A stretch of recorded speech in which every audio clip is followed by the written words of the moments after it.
definite, man. The way the pandemic hit us, you know, shit it's severe, dog. So people are dying. Niggas ain't taking it as a joke, but it fucked up the recording that with us as a group when we first started, because it was supposed to be more members on the project, and you know, people got moms and grandparents and shit. Nobody really wanted to risk that. It was a few of us who did, though. We were still getting it in, but yeah, it just affected. I feel it affected the album that way.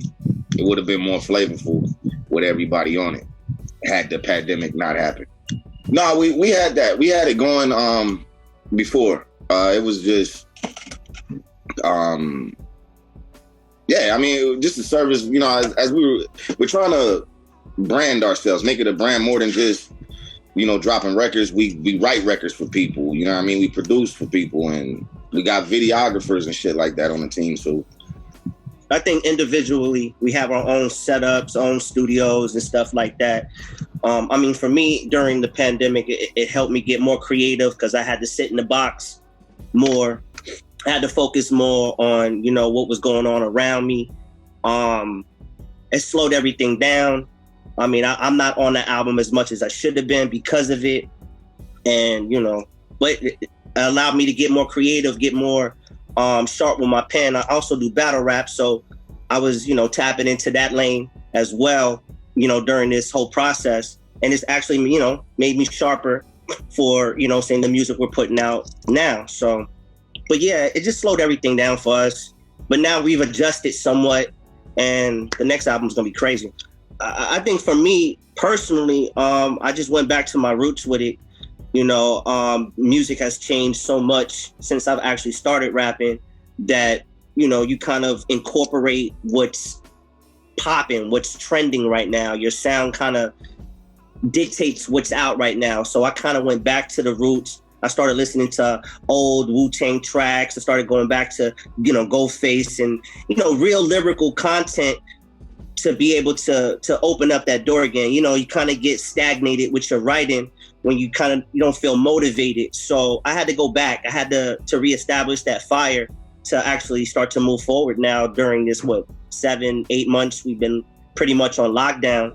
So yeah, for me it's, you know, going back to reading, hitting the thesaurus, dictionary, you know, getting back to the elements, the real. You said thesaurus? Thesaurus and the whole 9 yards, right, man. I ain't playing, you know what I'm saying? Okay. I'm not playing, you know, getting into it, you know what I'm saying? Filling my mind with, you know, relevant knowledge, you know what I'm saying? Because I mean, the music industry right now is oversaturated with, you know, poisonous content.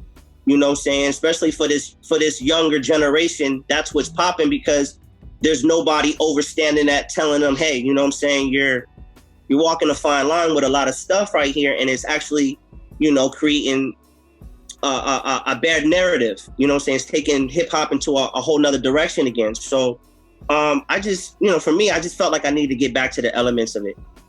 Like you were saying, coming from where we was coming from, you know, everything was hand to hand, you know what I mean? We had to get our cipher, it was word of mouth. So with that old style mentality, I want to say it was kind of tricky getting into the internet side of things, the social media and all of that.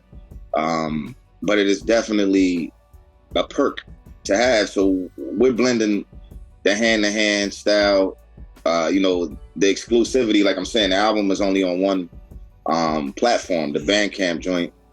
We're mixing that and adding in the internet part as far as the promotion on these sites and things like that.